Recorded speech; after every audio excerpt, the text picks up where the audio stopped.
Conmemoraciones emblemáticas 2021.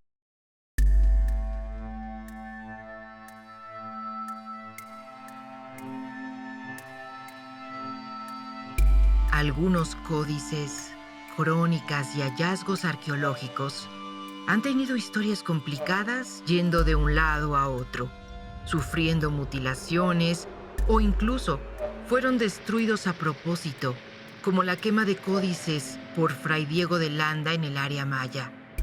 Aunque en el centro de México no sobrevivieron códices prehispánicos, sí hay documentos novohispanos y objetos antiguos que otorgan pistas a los arqueólogos, historiadores y restauradores para ir reconstruyendo el rompecabezas de aquellos hechos que sucedieron cuando los españoles penetraron en el mundo mesoamericano.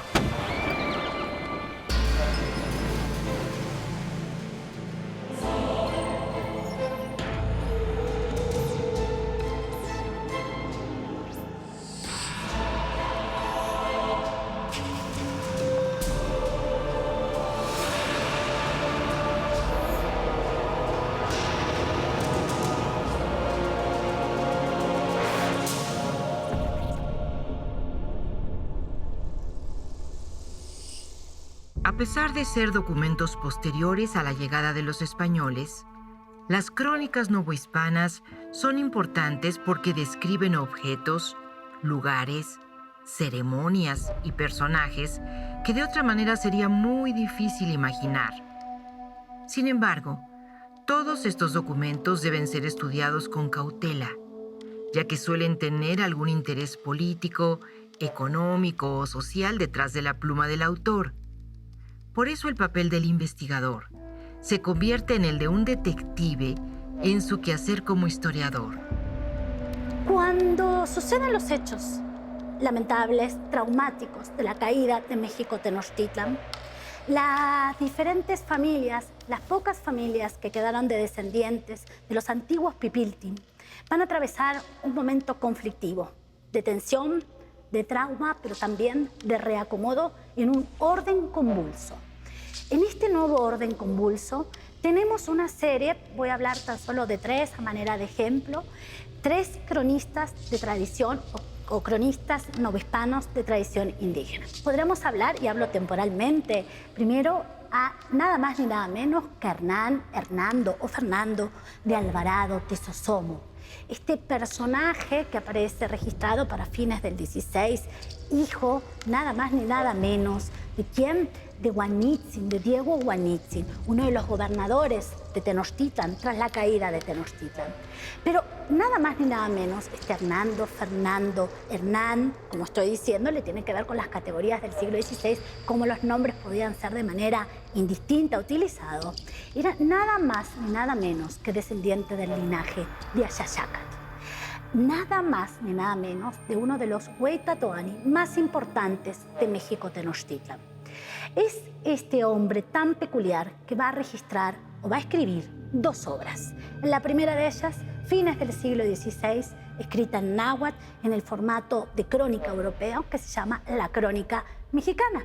Recordemos que para fines del siglo XVI los antiguos nobles habían perdido sus privilegios, es decir, que necesitaban reubicarse, volverse a localizar en lugares de poder, como en la audiencia o en el cabildo, en lugares de decisión. Este aquí cómo podemos entender a la crónica mexicana.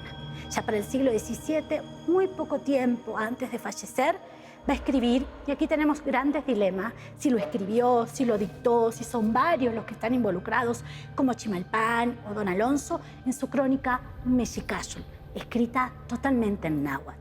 Pero si hablo de este primer cronista indígena novohispano, también debo hacer referencia para el siglo XVII de otros dos. El primero de ellos, hago referencia a alguien que no es puntualmente de tradición tenochca, sino de tradición de Atenco, de Chalco.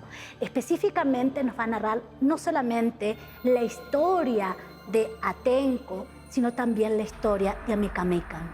Es decir, nos acercamos a una narración hacia el sur de la ciudad, hoy en el Estado de México. Es Chimalpán quien va a residir de manera muy temprana en la Ciudad de México, en una ermita, donde tenemos algunos datos sobre posiblemente cómo llegó. Sabemos que se ubicó en el antiguo barrio de Moyotla. Se ubica en un lugar estratégico, en la ermita de San Antonio Abad.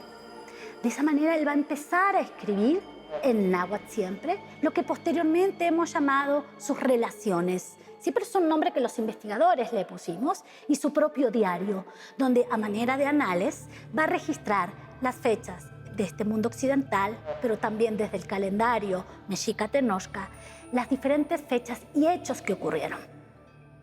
Bernal Díaz del Castillo es un cronista de la conquista de la Nueva España, la conquista de México, y que es muy interesante por su manera misma de narrar, de explicar cómo se dio la conquista, pero que al mismo tiempo no solo habla de la conquista, sino introduce otros temas muy interesantes de los que no hablan otros cronistas.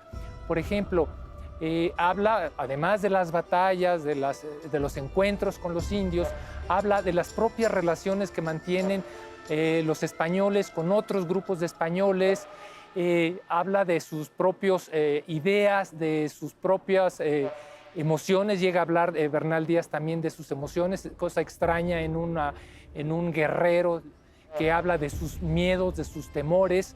Habla también de los indígenas, si bien él expresa sus enojos cuando se refiere a la muerte de algunos de los soldados españoles, pero por otro lado él hace un reconocimiento también de la cultura que tienen los indios. Habla de que son muy buenos herbarios, que son muy buenos cantantes, que han aprendido muchas cosas ya después de la conquista, de estudios en teología y demás temas, de tal manera que es muy variado de lo que habla Bernal Díaz. Bernal Díaz era el hijo de un regidor de Medina del Campo en Castilla la Vieja. Él evidentemente aprendió a leer y escribir, pertenecía, digamos, a un grupo privilegiado que dirigía y administraba esta ciudad que fue en el siglo XV muy, muy importante. Ya después, a lo largo del siglo XVI, decayó muchísimo, pero él seguramente aprendió a ser amanuense, a ser escribano, a copiar documentos, porque su padre trabajaba como regidor y seguramente había ese tipo de trabajos que le sirvieron más adelante cuando él decide hacer una crónica. Existen dos manuscritos, dos versiones distintas. Una que se llama la versión del manuscrito de Guatemala, que es la que él siguió escribiendo de puño y letra. Bueno, tuvo ayudantes para escribir este manuscrito, pero en algunos folios u hojas se nota su letra. Y hay otra edición que se llama la de Remón. En el siglo XVII, en 1632, se edita por primera vez su obra, pero está muy corregida, digamos, muy editada por este mercedario que se llama Alonso Remón.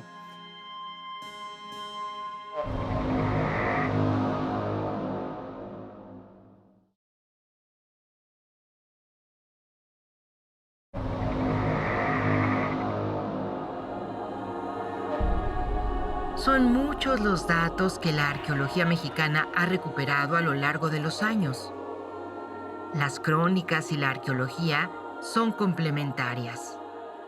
Cuando los españoles vieron por primera vez las ciudades prehispánicas, no ocultaron su asombro en los relatos que dejaron como testigos de esa grandeza, y estas descripciones nos ayudan a conocer mejor cómo era aquella época.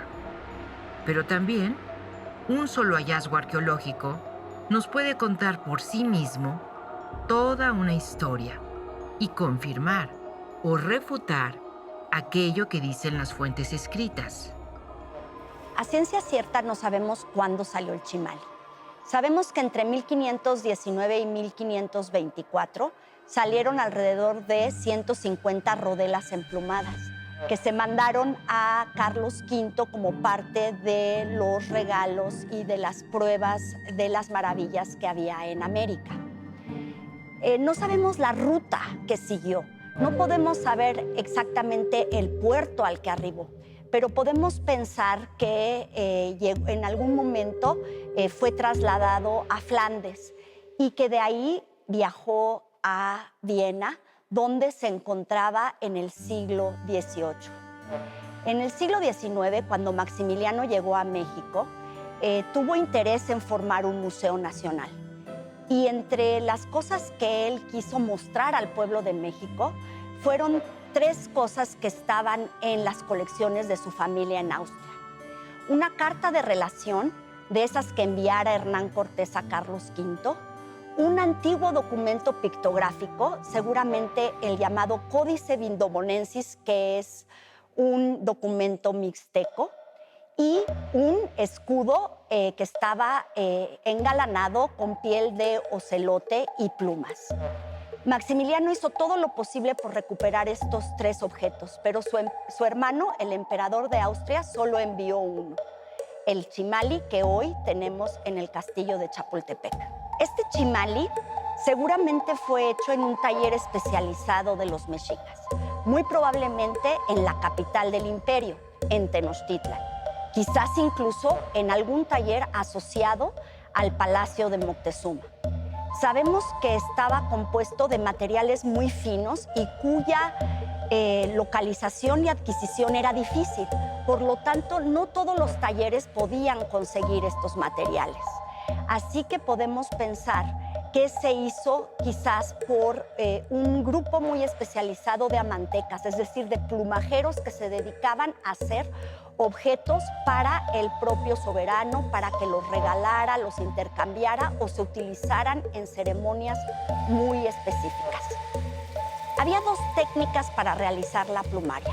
Una era la pluma atada, con la cual se podían hacer volúmenes, se podían hacer texturas, quizás elementos colgantes, elementos que tuvieran movimiento. Y después estaba el mosaico de plumas, que era una técnica muy difícil de realizar, en la cual había que hacer un fino papel, quizás con fibras de algodón o a veces con mezclas de fibras, en las cuales se pegaban las plumas con un adhesivo sumamente transparente y después se cortaban en pedacitos pequeños y se ensamblaban. Esto hacía que se pudieran realizar motivos muy, muy complejos. En un escudo que está en Viena hay un motivo de un cánido y está perfilado en lámina de oro. Entonces tenía que haber un trabajo simultáneo entre los amantecas y los orfebres.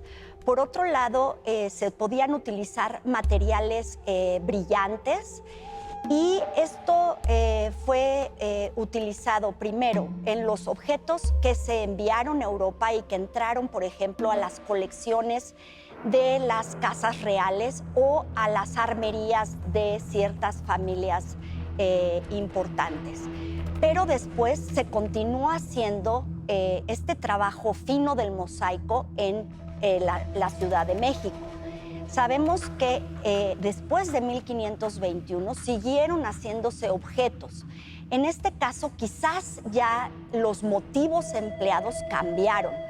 Se utilizó ya no la iconografía prehispánica, sino nuevos motivos de la nueva religión implantada. Bueno, el proyecto de buscar los barcos de Cortés surge en 2017. Es un proyecto de la Subdirección de Arqueología Subacuática del INAH y nos damos a la tarea de buscar estas embarcaciones que Cortés míticamente, ¿no?, en ese momento tan especial del inicio de la conquista, hunde, ¿no? Algunas fuentes pues, también hablan de que quemó las naves o que las echó en la playa y las desmanteló. Nosotros, bueno, estamos planteando que Cortés sí hundió las naves, y eso revisando pues todas las fuentes históricas, ¿no?, que hemos encontrado palabras como dar al través, que es literalmente hundir, la palabra hundir, barrenar, echar a pique, echar a fondo, ¿no? Son todas palabras que nos remiten a hundir las embarcaciones. Y bueno, el título del proyecto es Arqueología subacuática en la Villarrica, tras los pasos de Del Paso y Troncoso y los barcos hundidos de Cortés. Y es muy significativo este nombre porque aludimos a Del Paso y Troncoso, este sabio veracruzano, que fue en realidad el primero en buscar los barcos de Cortés en 1891. Nosotros realmente somos los segundos en hacer este intento. Y bueno, el proyecto ha desarrollado una metodología en que con magnetómetros peinamos el fondo marino y detectamos anomalías magnéticas, es decir, elementos ferrosos. Después de haber hecho esta prospección geofísica, localizamos varios puntos de interés donde realizamos excavaciones y en estas excavaciones logramos encontrar 3 anclas que por su morfología pues, corresponden al siglo XVI.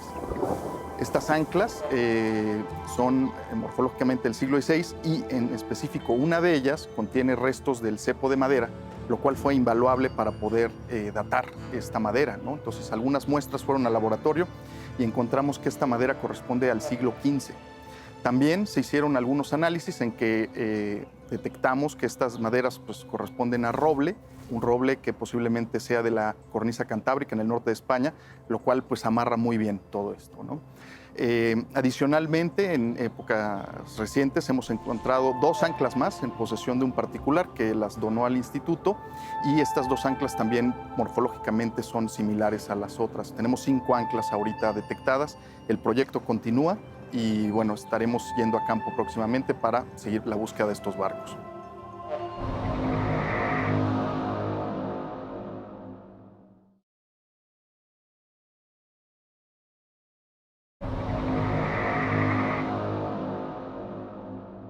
El 13 de agosto de 1790, el mismo día que la caída de Tenochtitlan y Tlatelolco, pero 2 siglos y medio después, se vuelve a poner interés en el pasado prehispánico a partir del hallazgo de la escultura monumental de la Coatlicue, la diosa con falda de serpientes, en la Plaza Mayor de la antigua Ciudad de México.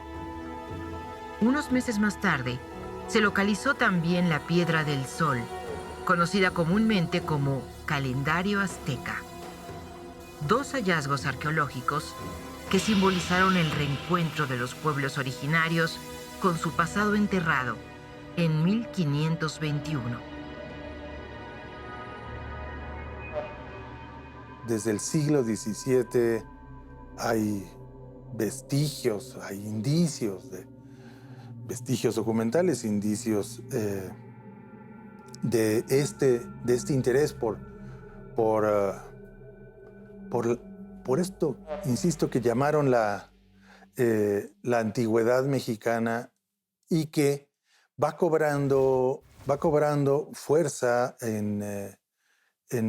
lo largo del siglo XVIII por una serie de esfuerzos individuales. Son básicamente iniciativas individuales de personas con nombres y apellidos muy puntuales. Hay un interés en este tema y en los materiales, y cuando digo los materiales, pienso en códices, pienso en documentos y pienso también en las pequeñas colecciones que fueron formando todos y cada uno de ellos en el ámbito privado.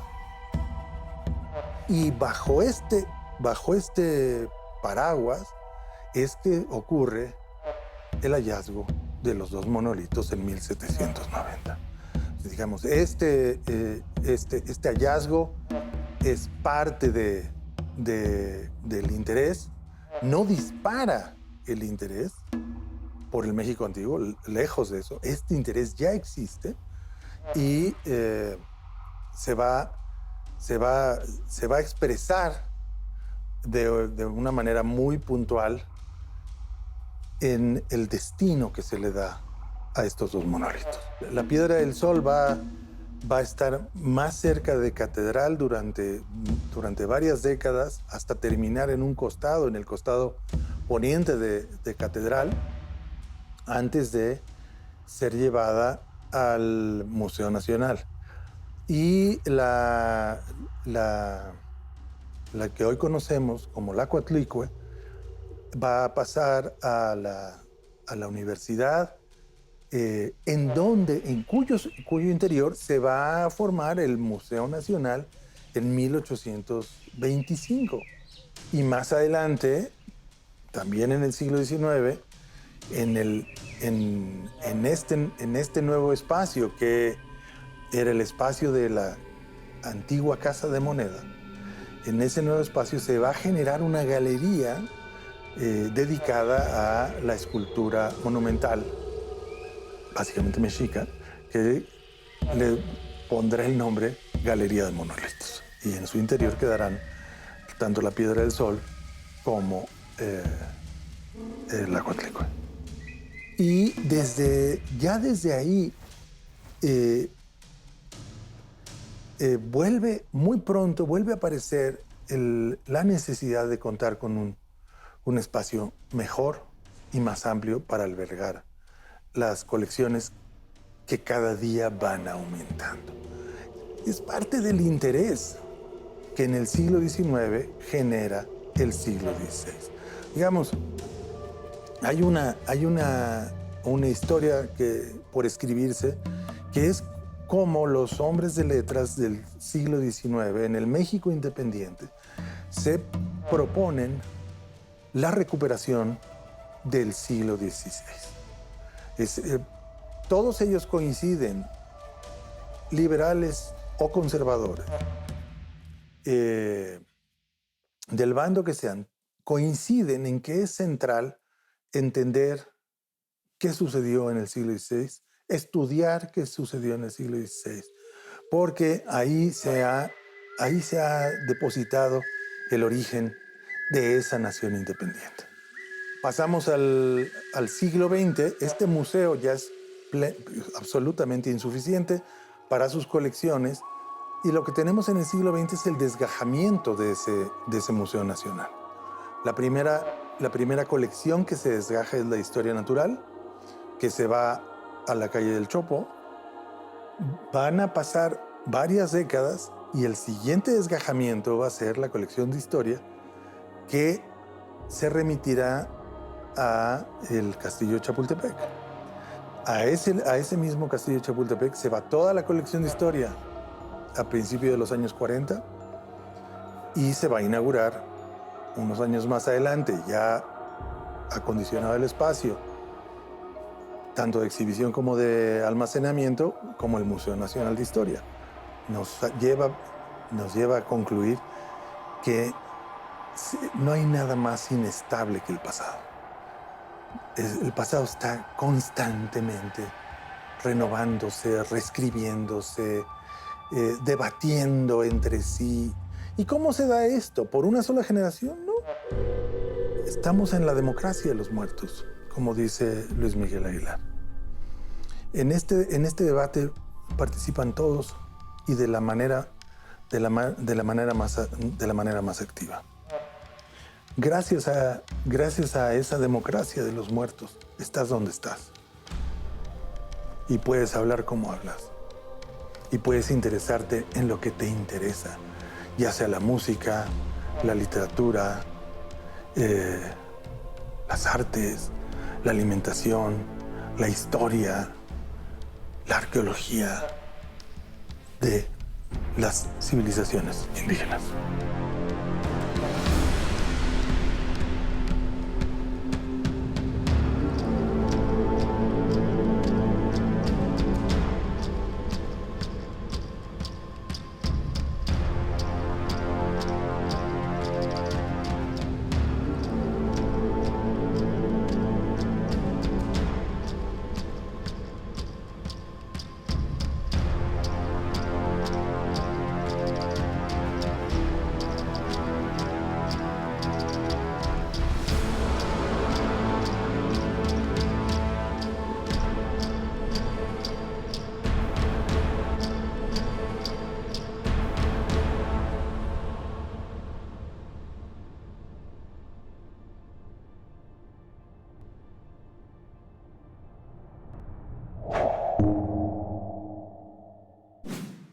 Gobierno de México.